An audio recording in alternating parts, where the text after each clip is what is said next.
Alright, this video is gonna be for the centrists. That's right, I am specifically directing this video at centrists, people who identify, perhaps proudly, as centrists, who are gonna watch it when it comes up on YouTube, hopefully. Hopefully they click it. If you clicked it, I appreciate that, and you are awesome, and the longer you watch, the more awesome you are. You see, as a pretty progressive person, I oftentimes find myself, not just myself, but people I'm around within this sphere, criticizing the very concept of centrism. The idea that being a centrist is a laughable, spineless, fence-sitting type of position to have. A cowardly position to have. And the reality is, more often than not, when someone says they're a centrist, they usually just end up being right-leaning, and they're just kind of cowardly and don't want to admit that, and so they try to claim they're just a centrist, apolitical person, and any far-right seeming politics they have are just coincidence, you know? They're nothing. They're the normal opinion to have. They're the centrist opinion. They'll say they believe in other positions that are left-wing too. But if you are a genuine centrist, you're not somebody who's like, yes, I think that women should not be able to vote, but I'm fine with there not being slavery, and you know, I'm fine with black civil rights. Like, obviously, if you're not one of those centrists who claims that being far right on one issue and marginally progressive on another issue makes them a centrist, if you're an actual one, then maybe this will show you why people on the left get so, you know, angry and maybe a little antagonistic towards people who call themselves centrists. Because in reality, trying to play the centrist more often than not only ever benefits the right. And almost always when the stakes are the rights of a marginalized group of people, like a minority group. To showcase this, we've got a pretty sad headline. Kansas governor passed law requiring ID to view acts of homosexuality online while vetoing another anti-LGBTQ+ bill. This is a Democratic governor, by the way, Democrat governor, who tried to take, like, the centrist position and passed one anti-gay bill but vetoed the other because I guess it went too far. Now, when we talk about viewing acts of homosexuality online here, we're not talking about gay sex, okay? If that was the case, I mean, well, the ID laws are pretty stupid no matter what. Like the porn ID laws, not a big fan of those that Republicans have been passing in their red states. But in that case, I would argue it's at least a little more understandable than this. But when they say requiring ID to access LGBT content, they mean kid-friendly stuff too. Like, there's a good chance you go to watch like some LGBT-friendly kids show like this, and you get a pop-up because you live in Kansas or Texas or Arkansas or Mississippi or Missouri, or go down the list at this point, or Florida.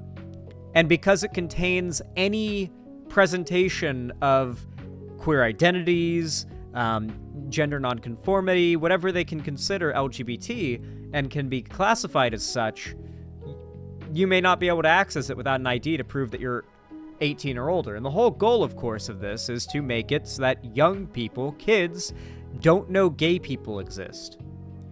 Seeing just gay people existing and it's not a big deal in media it has a very similar effect, and there have been studies that have proven this, in fact, as having friends or just seeing people in public, in the real world, in real life, in the flesh world, who are like this, you know, seeing like a gay couple just sitting on a bench going about their day, being nice and not hurting anybody. You know, they're not like sweatily and aggressively having anal sex on a park bench in the middle of like where a bunch of kids are walking around. They're just a happy couple walking down the street. And so that representation really matters. That's why a lot of people on the left say representation matters, is A, you want people who are part of marginalized groups to at least see, like, that there are people who look like them that can be in the realm of, like, successful media, right? Like, it kind of sucks, like, if you were to be part of a group of people and you, like, grew up watching, say, like, a lot of sci-fi, but then you never saw anybody from your particular, like, group of people in that realm of sci-fi, you know? I'm trying to think of an example, you know? Like, I don't know, let's say you're, like, native New Zealand, like, Maori? I don't know how it's pronounced, right? But, like, that's not an enormously large population of people in the grand scheme of things. There are far larger, like, groups of people, like, ethnic groups of people in the world. And yet, like, I don't know if I've ever seen, like, a Maori actor in like, a sci-fi movie. And so if I was, like, a guy from that culture, like, a New Zealand, like, indigenous person, Maori is how it's pronounced? Thank you, I appreciate that. I've only ever read it, okay? So, like, if you were, like, a young guy who likes sci-fi and you're Maori, and you just kind of, like, go, man, you know, it'd be kind of nice if I could see, like, a Maori actor represented in, like, a popular sci-fi movie or something, and then that happens, that's a big deal for you. No, it's pronounced Maori. I've heard, okay, the only place I've ever heard it pronounced is Australians and New Zealanders, and they pronounce it Maori. But I don't know if that's the accent or not. I don't know. Listen, I just hope you guys know that I'm sincerely trying here, okay? I'm trying, and if I pronounced it wrong, which I'm sure I did, because I pronounced it 3 different ways at this point, so 2 out of 3 of those ways I pronounced it are wrong, for sure, at least. Just know that I'm trying. Anyway, you know, that representation would really matter to you in that position, you know? Isn't the actor for Jango Fett a native man from New Zealand?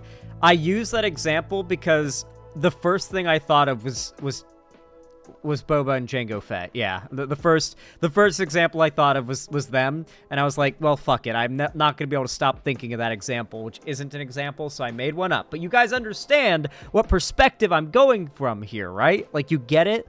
My point is that for people who are not part of that group, it is a normalizing thing to see people who are part of that group represented, and for people who are part of that group, it's an empowering and encouraging thing to see people part of that group represented. And this obviously applies to even very broad groups that aren't necessarily like a racial group or anything, like the beautiful country of the lesbians. You know, I don't know what pride or what country's flag this is, but all the women from there are very pretty, and that's like the bisexual flag or whatever. I forget what the meme is. Like the LGBT community, if you're like a young gay, trans, lesbian, bi, pan, whatever you may be, person, and you're watching movies, TV, playing video games and whatnot, it matters to see that representation. And if you're just like a cisgender or a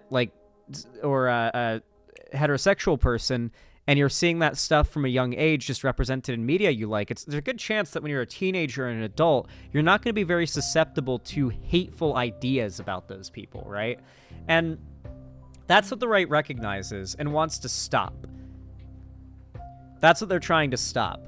The governor of Kansas vetoed an anti-LGBTQ plus bill while simultaneously letting a law pass requiring ID to view acts of homosexuality. So the reason why this is not a truly centrist act, it's what people who say they're centrists, would do. But the reason why centrism is not really a real ideology is because playing the centrist can never lead to a centrist outcome.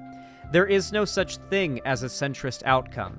This was the compromise, and the compromise is just the Republicans getting what they wanted, and LGBT people who were being attacked with this bill not getting any of what they wanted, which was to not be oppressed. The only thing they wanted was to not be oppressed. And then the compromise is still them getting oppressed, which is the thing they didn't want to happen, but it's seen as a compromise because the Republicans didn't get to oppress the gay people as hard as they wanted to initially. Is this really like a viable political thought process, do you think? If you're like a centrist and you're watching this right now and that line of logic made sense to you up until now, hopefully up until now, does that really makes sense? Think about it.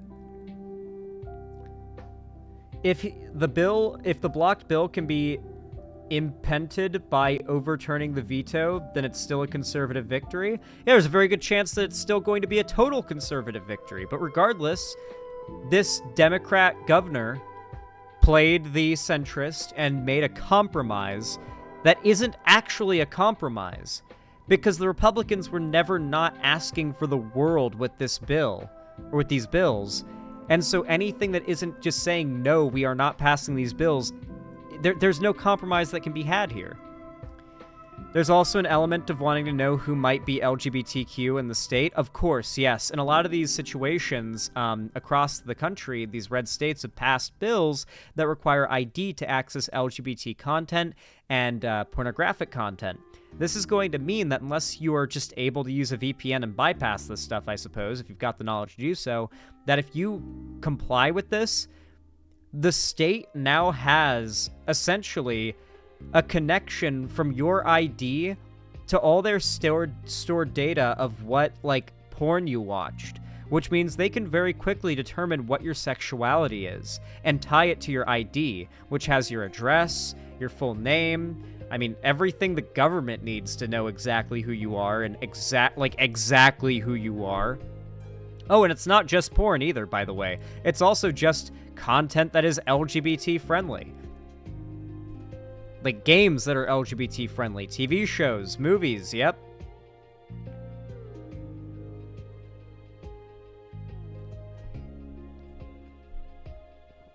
Registries, gee, that sounds horrifying. Yep. Yeah, that's probably the scariest part of all this, for sure. Under Kansas criminal law, material, quote, harmful to minors includes nudity and sexual content, which is defined in part as, quote, acts of masturbation, homosexuality, or sexual intercourse. Sexual content under Kansas criminal law is defined as acts of masturbation, homosexuality, or sexual intercourse. That is the wording under Kansas criminal law. So, yes, people who violate and those that are not willing to comply will be met with criminal fines and charges. Yes. This violates right to privacy. The problem is that the Constitution and our government, especially the Republicans, fight in such a way that it's not the people who have rights, more so than it is the states who have rights. Like, it is always that individual states must have complete authority over what happens in that state over the federal government. So the idea is, like, the argument Republicans make is if a single Republican state wants to bring back slavery, for example, that's fine because that's a states' rights issue. It's the same line of logic they've always used. It's a states' rights issue. Whether they want abortion to be illegal, whether they want being gay to be legal, whether they want there to be slavery or not. It should be a matter of a state-by-state standard is what conservatives want, so that they can have their big blob of red states where it's a enclave of conservative, they get everything they want. And then I think they want to secede. Like, genuinely, I think they want to either find a way to coup the entire country and take over the government as it is, or just secede and make their own country. I like, that is what they talk about nonstop. It's a LARP. It's a fascist LARP, but it's what they constantly talk about wanting to do.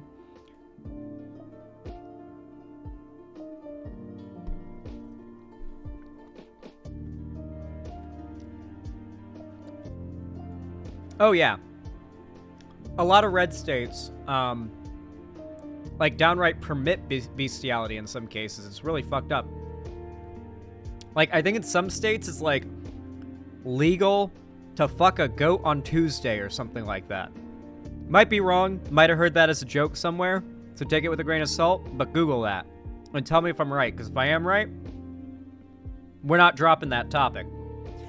The law, which will go into effect on July 1st, requires users to share their government-issued identification in order to view adult content. Websites can be fined. Mind you, they're holding the websites accountable. So what the websites just do is revoke access in those states. Because they don't want to have any liability. Because if a kid uses a VPN and accesses the site, or gets around it somehow, or they don't, like, or like, whatever it may be, they can be fined tens of thousands of dollars. So they're just going to revoke access to the site in that state, just like they did in Texas. They'll allow animal rape, but 2 men kissing is too much? I mean, yeah, it grosses them out. This could theoretically apply to family-friendly media with queer characters, LGBTQ+ charities, and community resources, or even medical websites that include information on gender and sexuality. This is the goal. This has always been the goal. Such websites could soon be forced to block access to young users, cutting off their access to vital resources and information, or face hefty fines. Oh my god, my mouse wheel is so fucked. I need to buy a new mouse. Kelly did not comment on the age verification bill, but gave justification for each of her vetoes. She said that a ban on gender-affirming care for minors, quote, tramples parental rights and targets a, quote, a small group, unquote. She vetoed a similar bill last year, and the legislature did not have the votes to override it. It's so bizarre that she let this one pass. Like, what is this, like, we have to compromise and take the high road bullshit? On a civil rights issue, like a very, very blatant, settled civil rights issue of, are gay people real? Is it bad if kids know that gay people? If the legislature paid this much attention to the other 99.8% of students, we'd have the best schools on earth, she wrote. That's the person who passed this bill, by the way. Lawmakers were able to override Kelly's veto on an anti-transgender school sports bill last year. Her veto of a bill ending the state's legal recognition of changes in gender identity was also overridden, meaning that transgender people can no longer change their sex on their driver's licenses or birth certificates in the state. Guys, like, you gotta understand that, like, nothing's going to stop the Republican stronghold in red states. Like, the Republicans are fleeing blue states to strengthen the red hold in those red states. They aren't swinging blue. A lot of them are not swinging blue. Like, 1 or 2 might because of very particular circumstantial things having to do with how bad Trump's administration fucked them, particularly in the Rust Belt. As, like, you know, that might have some effect. You might see, like, around Michigan and down, like, in the Great Lake region along that kind of area, we might see a fair amount of, like, you know, we might see Michigan go blue again. You know, that could be a big deal. Blue Michigan might happen again. Wisconsin might happen again. But besides that, a lot of these places are, like, so solidly red, and they're getting redder because of, like, the Republican, like, moving to red states out of, like, blue states because they want to be part of, like, this culture war thing. It makes me wonder, like, it might actually just be time to, like, cut tail and run if you're LGBT and you live in a red state. Like, get deep into the blue states, you know? Like, don't even go to, like, the blue state next door. Get deep into the blue states. Like, cross the country by plane and move, like, sell everything but what you need most in the world. Like, minimize everything down as much as possible and just, like, fucking move. Just get the fuck out of there. I know it sounds scary and impossible. It's not. I've moved across the country twice. It's surprisingly cheap to just, like, not have a lot of things and then to get a plane ticket and then to fly and not be in that other place anymore. And then you can just, like, figure it out from there. But I promise you, you don't want to wait until they're actively, like, arresting and charging people for being gay. Like, you don't want it to be when they start arresting and charging parents who quote unquote enable gay kids. Like, and it's like, holy shit, we need to, like, get out of this state now. Like, this goes into effect in, like, 5 hours or some shit. You don't want to wait too long and not, yeah. Xander Hall, you convinced me not to move back to my red state. I don't recommend moving back to a red state. I would not move back to Florida if I was LGBT. I just wouldn't. I'm not even talking about just, like, getting hate crimed. I genuinely think you're far less likely to get hate crimed in Florida than you are to just be negatively impacted on a constant daily basis by the continuously antagonistic policy decisions, you know? At this point, it's a crime to tell kids that gay people exist in several red states. Especially if you're a teacher.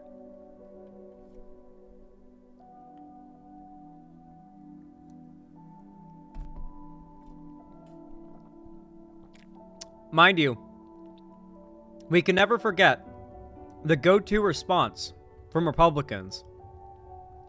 One of my favorite conservative, like, gotcha attempts I see on Twitter quite regularly is when you see one of these bills pass, where it's like, you see, like, Republican governor goes hard on trans people, calls trans people groomers, says kids cannot consent to getting gender-affirming care, right? And then the next day, they say that they pass a bill that opens up the death penalty for all people who have an infraction that involves a sexual offense against children. Something that principally everyone kind of agrees with. Like, even if you're against the death penalty, if it's going to be around, you're like, I mean, the kitty diddlers are, like, the most deserving, you know? Like, if anyone's going to get the chair, you know, I mean, I prefer it be them than, like, the other like, everything else is better than the kitty diddlers, so I guess they're the ones who should get it if anyone is, but fuck, man, I don't like the death penalty as a principle.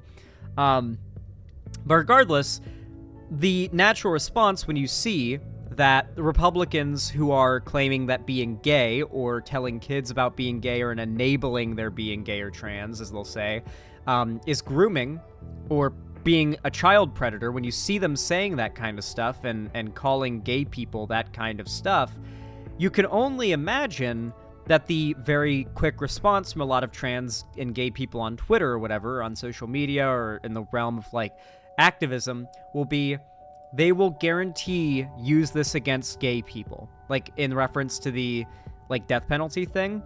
And then the Republicans' response is to say, so now you admit it. And then they hit you with the...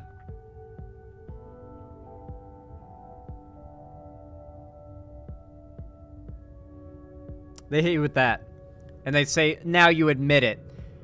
As if what you had said when you pointed out that the Republicans are expanding their policies and considerations of what is, like, predating on children to include being gay or trans or telling kids that gay or trans people exist, or encouraging them or supporting them if they are gay or trans, and then saying, okay, now they are going to do this, they're including that as a thing that is going to be death penalty worthy. They see that as, okay, so you admit that you're pedophiles then. And so for a lot of conservatives, when you point out, like, hey, look what they're doing here, they're doing the thing we keep saying they're going to do, they don't see that as you proving that you were right the whole time, that the Republicans are going to continue to, like, tighten the grip on gay rights. They see it as you admitting that gay people are a danger to kids, because all that bill says is that child predators get the death penalty, something that most people agree with. Something the left is not good at is having cohesive, like, messaging that's good at appealing to people. The left is correct in basically every position. I mean, there's a few things that the general left-wing consensus is kind of wrong on or a little misguided on, I'd say. But for the most part, the left gets it right 99% of the time, at least insofar as the conclusion. But in the messaging to try to get more people on board, the left is so much less reserved, disciplined, knowledgeable. Hell, it almost seems like not giving a fuck whether or not your left-wing ideals are convincing to other people is almost like a left-wing virtue itself. Like, I am going to be left-wing and advocate for left-wing things, and the more it pisses off average people who think it's annoying, the more I'm doing a good job of being a left-winger. You've seen these types of lefties, right? Who must be operating with that mindset. They must be.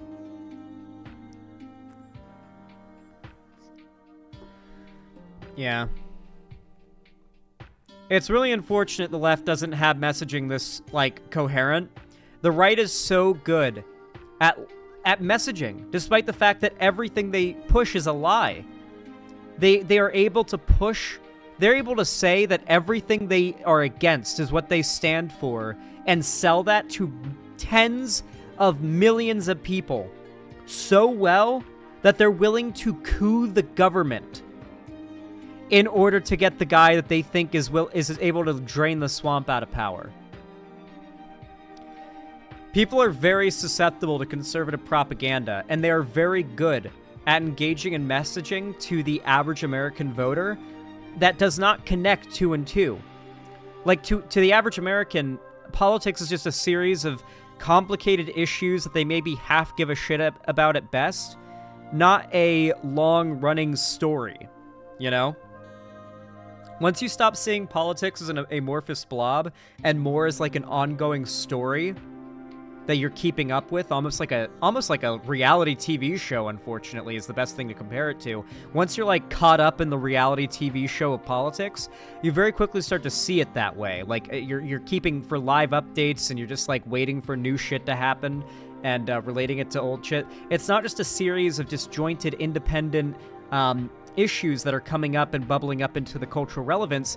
These are parts of a political campaign that's not only been long in the making, but is currently ongoing and has lots ahead of us. The Republicans have a multiple presidential term long plan for their takeover of America, as do the Democrats. Both parties have multiple long-term plans for how to gain superiority in politics. And those plans are going to be unfolding over the course of several presidential terms. And once you start to look at it in the bigger picture like that, you got to recognize, like, man, the left is not as good as the Republicans at selling people on believing... Honestly, the left isn't good at selling people on believing things that are true, while the right is exceptional at selling people on shit that's false. It's really embarrassing. The left is in kind of a cooked state right now. But if you guys agree or disagree, comment down below. I'm curious to see what you guys think. Drop a like if you enjoyed this video. Really does help the channel. It really, really, really does. It forces every single thumbs up, forces my videos, my streams, my channel, and the algorithm out to more brand new people that might see my videos and subscribe and check it out and watch my videos. So it really helps. The total free way of supporting me is hitting that thumbs up button. And of course, if you haven't already, consider subscribing, ring the bell icon to turn on all notifications. Don't forget to donate, subscribe, or gift a sub on my website, xanderhall.com/live, if you want to support me financially. You can also buy merch or support me financially through YouTube, Twitch, Streamlabs, StreamElements, or Patreon. And do not forget to join my fan Discord. We do watch parties, we have call-in streams, and all sorts of fun events in there. It's a really fun time, so consider joining my Discord. But with all that said, thank you for watching. I hope you enjoyed.